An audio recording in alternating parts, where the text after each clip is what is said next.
Hello കൂട്ടുകാരെ, എല്ലാവർക്കും X and Y ലേണിങ്ങിൻ്റെ USS ചാമ്പ്യൻസ് ലീഗിലേക്ക് ഒരിക്കൽ കൂടി ഹാർദമായ സ്വാഗതം. നെക്സ്റ്റ് മറ്റൊരു പ്രധാന ചോദ്യം ഇന്ത്യൻ ഭരണഘടനയെ സംബന്ധിച്ചാണ്.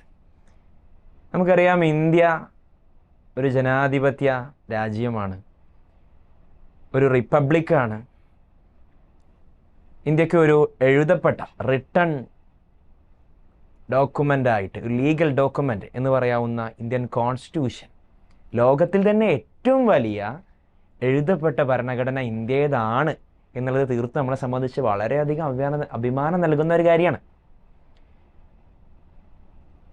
നമുക്കറിയാം, ഈ ഇന്ത്യൻ ഭരണഘടന തയ്യാറാക്കുന്നതിൽ വളരെ വലിയ ത്യാഗം, സൂക്ഷ്മത, എഫേർട്ട് നമ്മളെ പൂർവ്വകാല നേതാക്കൾ എടുത്തിട്ടുണ്ട്.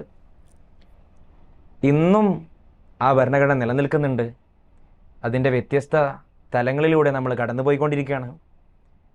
നമ്മൾ ഇന്ന് അനുഭവിക്കുന്ന അവകാശങ്ങൾ ഈ ഭരണഘടന നൽകുന്നതാണ്.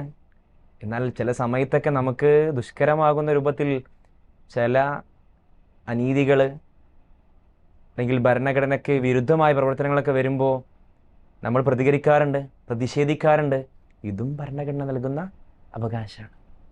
അതിൻ്റെ ഭാഗമായിട്ട് കോടതികളും പോലീസ് സംവിധാനങ്ങളും നിയമവ്യവസ്ഥകളൊക്കെ നമുക്ക് നൽകുന്ന ഈ നിയമ സംവിധാനം, അല്ലെങ്കിൽ നമ്മളെ കൂടെ നിൽക്കുന്ന ഈ നിയമ സംവിധാനം എല്ലാം ഭരണഘടനയിൽ ഇൻക്ലൂഡഡ് ആണ് എന്നുള്ളതാണ്. അപ്പോൾ അത്രത്തോളം മഹിതമായ പ്രാധാന്യം നിറഞ്ഞ ഇന്ത്യയിലെ ഭരണഘടന തയ്യാറാക്കുന്നതിൽ ഒരുപാട് നേതാക്കന്മാർ, അവരൊക്കെ ഈ ഒരു ഓപ്ഷൻസിലുണ്ട്. അതുകൊണ്ട് തന്നെ ചോദ്യം കണ്ട ഉടനെ അല്ലെങ്കിൽ ഓപ്ഷൻസ് കണ്ട ഉടനെ എന്ത് ചെയ്യരുത്, ചാടിക്കേറി ഉത്തരം പറയാൻ നിൽക്കരുത്, ഉത്തരം എഴുതാൻ നിൽക്കരുത്, പരീക്ഷക്കാണെങ്കിൽ പോലും. ശ്രദ്ധിക്കുക, ചോദ്യം ഇതാണ്: who is known as the architect of the constitution of India? Indian ഭരണഘടനയുടെ ആർക്കിടെക്റ്റ്, ശില്പി, ഭരണഘടനയുടെ ശില്പി ആരാണ് എന്നുള്ളതാണ് ചോദ്യം. 4 ഓപ്ഷൻസ് ഉണ്ട്, ശ്രദ്ധിച്ച് നോക്കണേ. 4ഉം അല്ലെങ്കിൽ ഇതിൽ പ്രധാനമായിട്ടും ഇതിൽ നൽകിയുള്ള 4ഉം നമ്മൾ കൺഫ്യൂഷൻ ആക്കാം. പക്ഷെ നമ്മൾ കൺഫ്യൂഷൻ ആവൂല. ഓക്കെ, എക്സ് ആൻഡ് വൈയുടെ മക്കൾ സസൂക്ഷ്മ ശ്രദ്ധയോടുകൂടി ജാഗ്രതയോടുകൂടിയേ ഏത് ചോദ്യത്തെയും നോക്കിക്കാണുള്ളൂ, അതിന് ഉത്തരം കാണാൻ സന്നദ്ധരാകുള്ളൂ, ശ്രദ്ധ കാണിക്കും. നോക്കാം. 1, ഡോക്ടർ BR അംബേദ്കർ. ജയ് ഭീം എന്നൊക്കെ നമ്മൾ മുദ്രാവാക്യം വിളിക്കുന്ന കേട്ടിട്ടുണ്ടാവും. അപ്പോൾ ഭീമറാവു അംബേദ്കർ എന്ന BR അംബേദ്കർ 1. 2, ഡോക്ടർ രാജേന്ദ്ര പ്രസാദ്. രാജേന്ദ്ര പ്രസാദിനെ, അദ്ദേഹത്തെ സംബന്ധിച്ച് പറയുമ്പോൾ ചേർത്ത് പറയാനുള്ളത്, അദ്ദേഹം ഇന്ത്യയുടെ ആദ്യത്തെ പ്രസിഡൻ്റാണ്, അല്ലെങ്കിൽ രാഷ്ട്രപതിയാണ്. 3, സച്ചിദാനന്ദ സിൻഹ. മറ്റൊന്ന് ജവഹർലാൽ നെഹ്റു.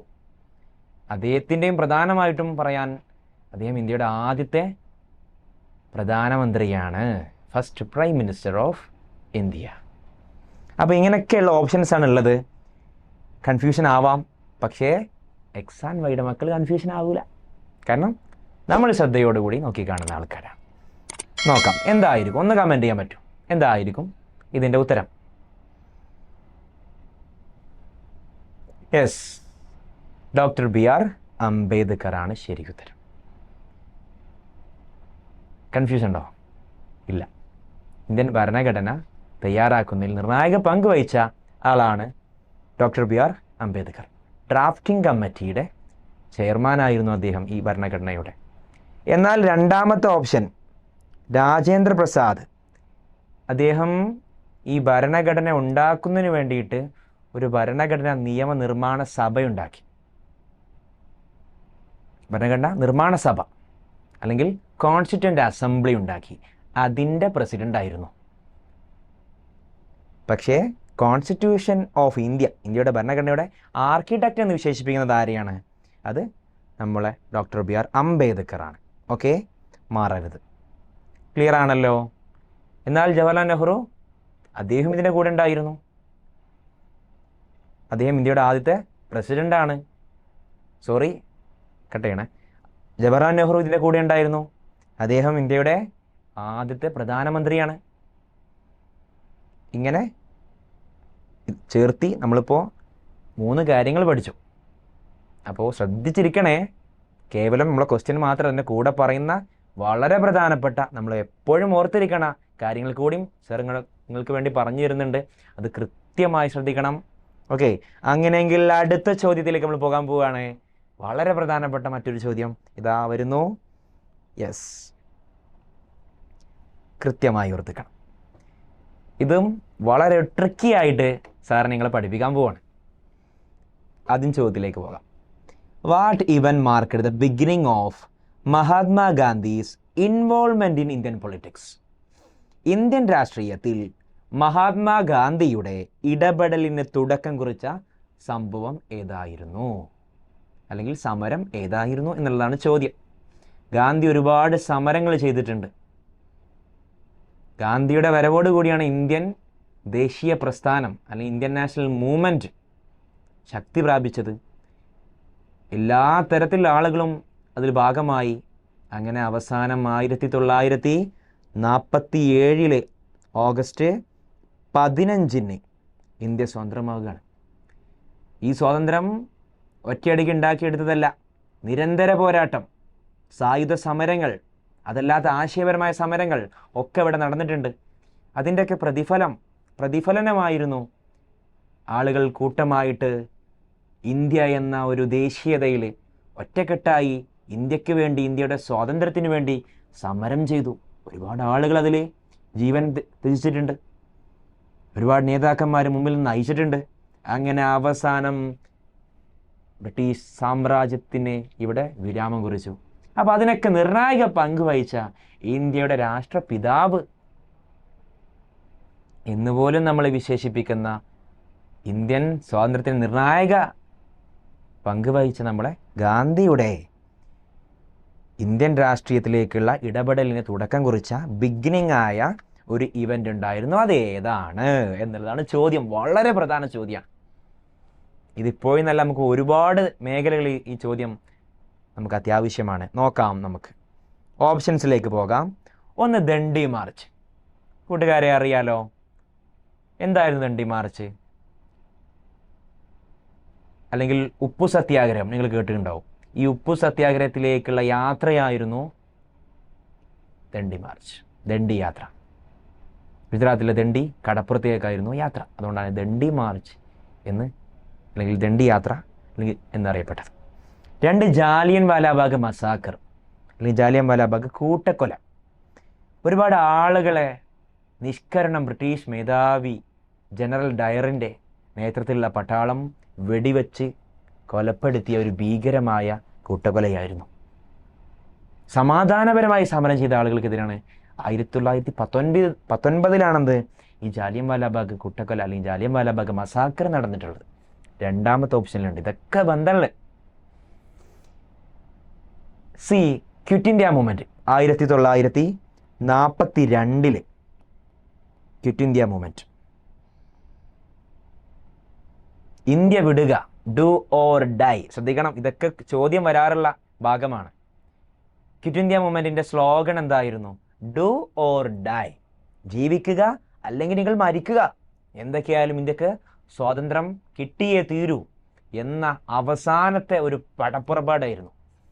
നമ്മൾ ജീവൻ ത്യജിച്ചിട്ടാണെങ്കിലും ഇന്ത്യക്ക് സ്വാതന്ത്ര്യം നേടുക തന്നെ ചെയ്യും എന്ന് ഇന്ത്യക്കാരായ ആളുകളൊക്കെ തുനിഞ്ഞിറങ്ങി എന്ന് പറയില്ല നമ്മൾ.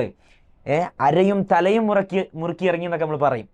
അതുപോലെ ഇറങ്ങിയ ഒരു പോരാട്ടമായിരുന്നു ക്വിറ്റ് ഇന്ത്യ മൂവ്മെൻറ്റ്. ഇനിയോ അവസാനം ഡി ഏതാണ്? ചമ്പാരൻ സത്യാഗ്രഹം. ബംഗാളിലെ അവസാനത്തേതായിരുന്നു ചമ്പാരൻ സത്യാഗ്രഹം. ബീഹാറിലെ ചമ്പാരൻ എന്നുള്ള സ്ഥലത്ത് നീലം കർഷകർക്ക് വേണ്ടിയുള്ള ഒരു സമരമായിരുന്നു ചമ്പാരൻ സത്യാഗ്രഹം. 1917. ഈ 2 ഡേറ്റുകൾ ഓർത്തു വെക്കണം. അപ്പോൾ ഇതാണ് നമ്മൾ ഓപ്ഷൻസ്. പറയാൻ പറ്റുമോ? ഇതിൽ ഗാന്ധി തുടക്കം കുറിച്ച ഇന്ത്യൻ രാഷ്ട്രീയത്തിലേക്ക് തുടക്കം കുറിച്ചത് ഏതിലായിരുന്നു? Beginning of Mahatma Gandhi in to Indian politics ഏതായിരിക്കും? ഒന്ന് കമൻറ്റ് ചെയ്യണേ. ഏതാണ്? വേഗം പറയൂ. നമ്മൾ ഒരുപാട് ചരിത്രങ്ങൾ നമ്മൾ കേട്ടതാണ്. യെസ്, ചമ്പാരൻ സത്യാഗ്രഹ. അതാണെന്ത്? ഗാന്ധിയുടെ ആദ്യത്തെ സമരം, ഇന്ത്യയിലെ ആദ്യത്തെ സമരം. ആ സമരത്തിലാണെന്ത് ഗാന്ധിജി ജനകീയനാകുന്നത്, അറിയപ്പെടുന്നത്. അങ്ങനെ ഗാന്ധി സമരരംഗത്തേക്ക് പിന്നെ വളരെ ഊർജ്ജത്തോടുകൂടി മുന്നോട്ട് വരികയാണ്. ഇന്ത്യയിലെ എല്ലാ ആളുകളും അംഗീകരിക്കുന്ന എല്ലാവരുടെയും ഒരു നേതാവായിട്ട് ഗാന്ധി മാറുകയാണ്. ആ ഗാന്ധിയുടെ ഇന്ത്യൻ രാഷ്ട്രീയത്തിലേക്കുള്ള തുടക്കം കുറിച്ച സമരമായിരുന്നു ചമ്പാരൻ സത്യാഗ്രഹം. ഇവിടെ നിങ്ങൾക്കായി സാർ ഒരു ട്രിക്ക് കൊണ്ടുവന്നിട്ടുണ്ട്. നിങ്ങളത് കൃത്യമായിട്ട് ഓർത്ത് വെക്കണം. വളരെ സിമ്പിളായ ഒരു ചെറിയൊരു കുട്ടി സാധനം ഓർത്ത് വെക്കാൻ വളരെ സുഖമാണ്. എൻ്റെ മക്കളതൊന്ന് സിമ്പിളായിട്ട് ഓർത്ത് വെക്കണം. ഇത് ഓർത്ത് വെച്ചാൽ ഗാന്ധിയുടെ ആദ്യത്തെ പ്രധാന 3 സമരങ്ങൾ നമുക്ക് വളരെ സിമ്പിളായിട്ട് എന്ത് ചെയ്യാം, എപ്പോഴും ഓർത്തെടുക്കാം. ഏത് ഉറക്കത്തിൽ ചോദിച്ചാലും കിട്ടണമെന്നൊക്കെ ചില സാറുമാർ പറയില്ലേ, അതുപോലെ നമുക്ക് ഓർത്ത് വെക്കാം. നോക്കിയാലോ? അപ്പോൾ ചമ്പാരൻ സത്യാഗ്രഹം എന്ത്? ആദ്യത്തെ സമരം എന്നുള്ള കാര്യത്തിൽ ആർക്കും സംശയമില്ല, ഇല്ലല്ലോ. എന്നാൽ അത് മാത്രമല്ല, അതിൻ്റെ ഒപ്പം ശേഷം 2 പ്രധാന സമരങ്ങൾ കൂടി ഉണ്ടായിരുന്നു. ഈ 3 ആണെന്ത് ഗാന്ധിയുടെ ഇന്ത്യയിലേക്കുള്ള, ഇന്ത്യൻ ദേശീയ പ്രസ്ഥാനത്തിലേക്ക് ഗാന്ധിയെ കൊണ്ടുവരുന്നതിൽ, ഇന്ത്യൻ നാഷണൽ മൂവ്മെൻറ്റിലേക്ക് ഗാന്ധിയുടെ കടന്നുവരവിനെ സഹായിച്ച 3 സമരങ്ങൾ ഞാൻ ഇനി പറയുന്ന ഈ ട്രിക്കിലുണ്ട്, ഈ കറുത്ത പെട്ടിയിലുണ്ട്. ഓക്കെ, എന്താണത്? വളരെ രസകരമാണ് കേട്ടോ. വളരെ കൗതുകത്തിലെല്ലാവരും അത് ഓർത്തു വെക്കണം. അഹമ്മദിൻ്റെ ചാമ്പക്കേടാ. എങ്ങനെ? അഹമ്മദിൻ്റെ ചാമ്പക്കേടാ. പാവ അഹമ്മദിലെ, അവൻ്റെ ചാമ്പക്കേടാണത്രേ. അയ്യോടാ പാവം. പക്ഷേ അവിടെ വലിയൊരു കഥ ഉണ്ട്. കാണാൻ ഇവൻ സിമ്പിൾ ആണെങ്കിലും ഇവൻ പവർഫുള്ളാ. നോക്കണേ. ഓക്കെ, അപ്പോൾ എന്താ അഹമ്മദ്? ആരാ അഹമ്മദ്? അതെ, അഹമ്മദിന് ഇവിടുത്തെ അഹമ്മദാബാദാണ്. ഓക്കെ, ഈ അഹമ്മദ് ഏതാണ്? അഹമ്മദാബാദ്. എന്താണ്? അഹമ്മദാബാദ്.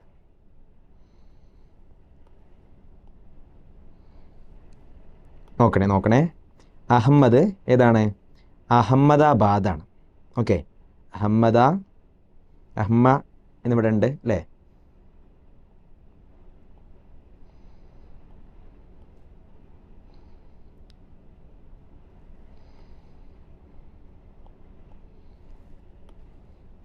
സോറി കേട്ടോ.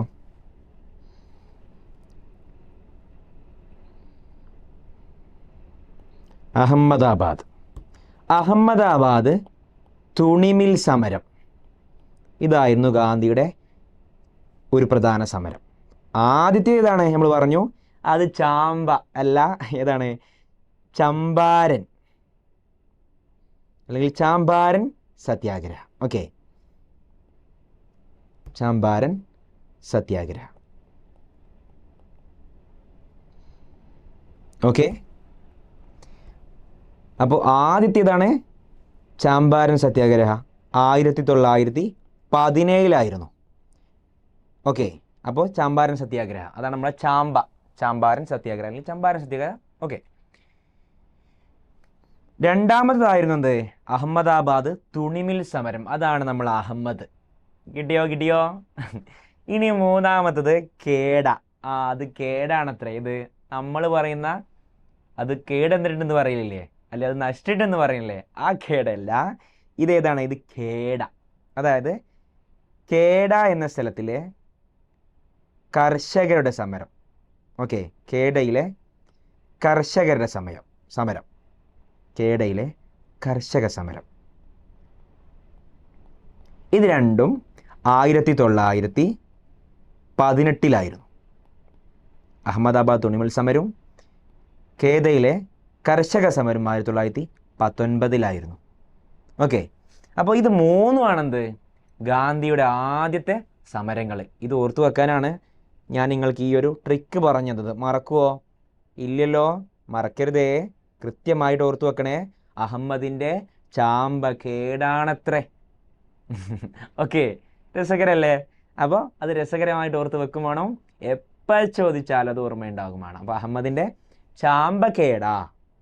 അപ്പോൾ അഹമ്മദാബാദ് തുണിമിൽ സമരം, ചാമ്പാരൻ സത്യാഗ്രഹം, കേഡയിലെ കർഷക സമരം. ഇത് മൂന്നിലുമാണെന്ത് ഗാന്ധി ആദ്യമായി ഇടപെട്ടത്. അതിലും ആദ്യതാണ് അത് ചാമ്പാരൻ സത്യാഗ്രഹമാണ്. മറക്കുവോ? ഇല്ലല്ലോ. ക്ലിയർ അല്ലേ? സിമ്പിൾ അല്ലേ? യെസ്. അപ്പോൾ കൃത്യമായിട്ട് ഇത് ഓർത്ത് വെക്കണേ. വളരെ രസകരവും സിമ്പിളായിട്ട് ഓർത്ത് വെക്കണം. മറക്കരുത്. ഇതിലേത് ചോദിച്ചാലും നമ്മൾ ആയുധം എടുക്കണം. ഏതാ നമ്മൾ ആയുധം? അഹമ്മദിൻ്റെ ചാമ്പകേട. Okay, yes, very good. നല്ല കുട്ടികളല്ലേ? എന്നാൽ നമുക്ക് മറ്റൊരു ചോദ്യം നോക്കാം. ഗാന്ധിയുമായി ബന്ധപ്പെട്ട മറ്റൊരു ചോദ്യമാണ് കേട്ടോ. നമ്മൾ പറഞ്ഞു വെച്ചു അല്ലേ? ഇതിൻ്റെ തൊട്ട് മുമ്പ് നമ്മളെ ചോദ്യത്തിൽ എന്ത് ചെയ്തു? നമ്മൾ ഏകദേശം ഒന്ന് പറഞ്ഞു വെച്ചിരുന്നു. നമുക്ക് ഒന്നുകൂടെ ഒന്ന് വിശദമായിട്ട് നോക്കാം. Yes. In which year did Mahatma Gandhi launch the salt സത്യാഗ്രഹം? ഗാന്ധി ഉപ്പ് സത്യാഗ്രഹം, മഹാത്മാഗാന്ധി ഉപ്പ് സത്യാഗ്രഹം ആരംഭിച്ച വർഷം ഏതാണ്? നമ്മൾ പറഞ്ഞു എന്താ ഉപ്പ് സത്യാഗ്രഹം? ഉപ്പിനെതിരെ അല്ലെങ്കിൽ ഉപ്പുണ്ടാക്കാൻ കടുത്ത നികുതി ചുമത്തിയിരുന്നു ബ്രിട്ടീഷ് ഭരണകൂടം. സ്വാഭാവികമായിട്ടും ഉപ്പ് നമുക്കറിയാം അല്ലേ, എല്ലാത്തിലും നമുക്ക് ആവശ്യമുള്ള ഒന്നാണ്. ഉപ്പില്ലാത്ത കഞ്ഞി നമ്മൾ കുടിക്കൂല, ഉപ്പില്ലാത്ത കറി നമ്മൾ കൂട്ടൂല, ഉപ്പില്ലാത്ത ദോശ, ഉപ്പില്ലാത്ത ചോറ് അല്ലേ, അങ്ങനെ തുടങ്ങി ഉപ്പ് നമ്മുടെ ജീവിതത്തിൻ്റെ ഒരു പ്രധാന ഘടകമാണല്ലോ. അതുകൊണ്ടല്ലോ ഉപ്പ് മുതൽ കർപ്പൂരം വരെ എന്നൊക്കെ നമ്മൾ ചിലപ്പോൾ പ്രയോഗം പറയാറുണ്ട് അല്ലേ? യെസ്. അപ്പോൾ ഉപ്പില്ലെങ്കിൽ നമ്മളെ സംബന്ധിച്ച് ഭക്ഷണം മുന്നോട്ട് പോകില്ല. എന്നാൽ ബ്രിട്ടീഷുകാരെ ഈ ഉപ്പിൽ പോലും കടുത്ത നികുതി കൊണ്ടുവന്നു. ആളുകൾ അങ്ങനെ ഇളകിയില്ലേ? വന്ന് ഇവിടെ ഉപ്പ് പോലും കൂട്ടാൻ പറ്റില്ല, ഉപ്പുണ്ടാക്കാൻ പോലും അനുവദിക്കാത്ത രൂപത്തിൽ നികുതി ചുമത്താനൊക്കെ തുടങ്ങുന്ന അവസ്ഥ എത്തിയോ? ഗാന്ധി ഇടപെട്ടു. ഗാന്ധി, നിങ്ങൾ ഉപ്പുണ്ടാക്കാൻ പാടില്ല എന്ന് പറഞ്ഞാൽ ഞങ്ങൾ ഉപ്പുണ്ടാക്കും, അതാണ് ഞങ്ങളെ സമരം എന്ന് പറഞ്ഞ് മുന്നോട്ട് വരികയാണ് കേട്ടോ.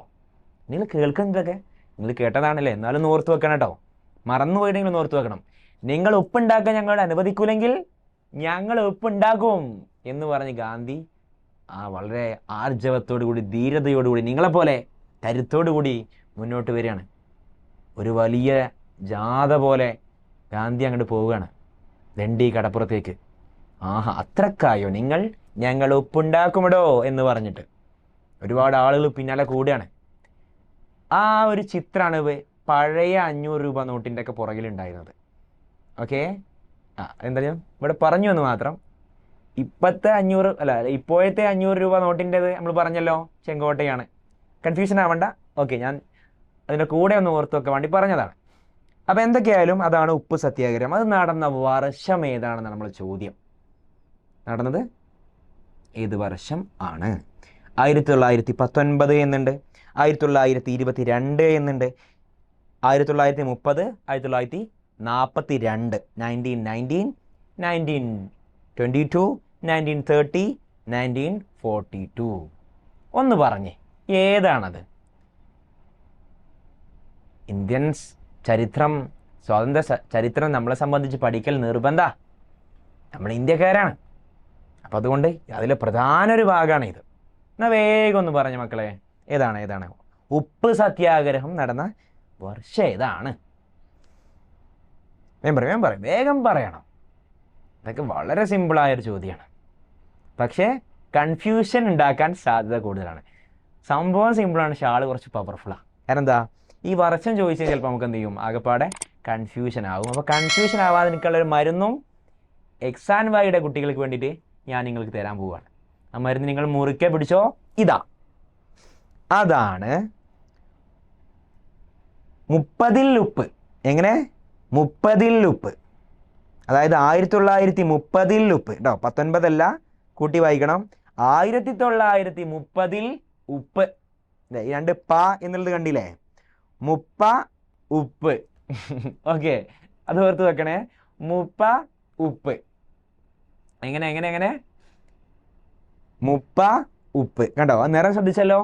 അവരൊരേ ടീമാ, അവർ കട്ട ചങ്കുകളാ, ചങ്ക് ബ്രോസാണ്. ഓക്കെ, അതാണെന്ത്, അവരൊരേ നിറത്തിലാണ്. ഡ്രസ് കോഡ് എന്നൊക്കെ പറയില്ല നമ്മൾ, അതുപോലെ. മുപ്പതിലുപ്പ്. ഓക്കെ, പാടാം നമുക്ക് അല്ലേ. ഓക്കെ, അപ്പോൾ 30 അതായത് 1930 ഉപ്പ്. അപ്പൊ ഉപ്പ് സത്യാഗ്രഹം നടന്ന വർഷം ഏതാ? അത് 30 ഉപ്പാണ്. അപ്പോ 1930 ഉപ്പ് സത്യാഗ്രഹം നടന്നത്. മറക്കുവോ? ഇല്ല, മറക്കരുത്. അപ്പോ 1930 ഉപ്പ് കേട്ടോ, അതാണ് നമ്മൾ മുദ്രാവാക്യം. 30 ഉപ്പ്. ഓക്കെ, 30 ഉപ്പ്. ക്ലിയർ ആണോ? യെസ്. അപ്പൊ അത് ഓർത്ത് വെക്കണം. നേരത്തെ നമ്മൾ പഠിച്ച് പറഞ്ഞിട്ടില്ലല്ലോ, ഏതായിരുന്നു? അഹമ്മദിന്റെ ചാമ്പക്കേട. അതൊന്നും മറക്കരുത്. പ്രത്യേകം നോട്ടിൽ നിങ്ങൾ കയ്യിലെ നോട്ട് കരുതുന്നുണ്ടാവും. അതൊക്കെ നമ്മൾ മുമ്പേ പറഞ്ഞതാണ്. കയ്യിൽ നോട്ട് കരുതുന്നുണ്ടാവും. ഈ ട്രിക്കുകളൊക്കെ നിങ്ങൾ പ്രത്യേകം എഴുതി വെക്കണം. ചിലപ്പോൾ നിങ്ങൾ മറക്കും. അപ്പോൾ കൃത്യമായിട്ട് എഴുതി വെക്കണം.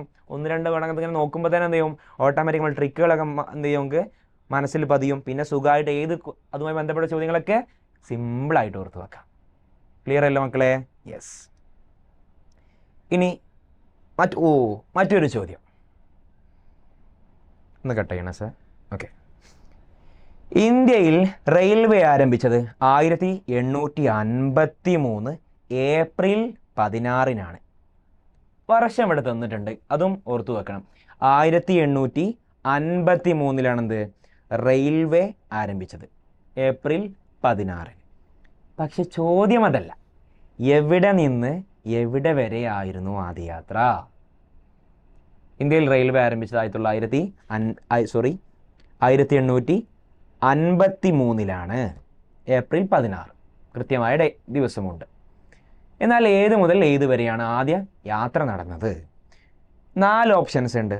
ബോംബെ മുതൽ താനെ വരെ, തിരൂര് മുതൽ, കേരളക്കാരെ നമ്മളെ സംബന്ധിച്ച് തിരൂര് മുതൽ ബേപ്പൂര് വരെ, ബോംബെ മുതൽ കന്യാകുമാരി വരെ, തിരുവനന്തപുരം മുതൽ കൊച്ചി വരെ. The first railway in India, railway is introduced in 1853 April 16th. എന്നാൽ ഫസ്റ്റ് യാത്ര, first trip from where to there, from where to, എവിടെ നിന്ന് എവിടേക്ക് എന്നുള്ളതാണ് നമ്മളെ ചോദ്യം. പറയാൻ പറ്റുമോ? ആകെ നമുക്ക് തൊട്ടടുത്തത് കേരളത്തിൽ ഇത് തിരൂർ മുതൽ ബേപ്പൂരാണെന്ന് കരുതിയിട്ട് അതങ്ങോട്ട് കൊണ്ടാവാൻ നിൽക്കരുത്. എന്നാൽ അതല്ല, പിന്നെ ഏതാണ്? യെസ്, ബോംബെ മുതൽ താനെ വരെ ആണെന്ത് ആദ്യത്തെ റെയിൽവേ യാത്ര നടന്നത്. ബോംബെ മുതൽ താനെ വരെയാണ്. ഓക്കെ, താനെ വരെ ഏത് മുതൽ? ബോംബെ മുതൽ. ബോംബെ എന്ന് പറഞ്ഞാൽ ഇന്നത്തെ മുംബൈ ആണ് കേട്ടോ മക്കളെ, മറക്കരുതേ. നമ്മളെ ഇന്നത്തെ മുംബൈയുടെ പഴയ പേരാണെന്ത്? ബോംബെ. ഓക്കെ, അപ്പോൾ ഇന്നെന്താണ്? ഇന്ന് മുംബൈ ആണ്. Okay, yes. അപ്പോൾ മുംബൈ മുതൽ അല്ലെങ്കിൽ ബോംബെ മുതൽ താനെ വരെയാണ്. ഏതുവരെ? താനെ വരെ. മറക്കരുത്, മാറരുത്. ക്ലിയർ ആണല്ലോ? യെസ്.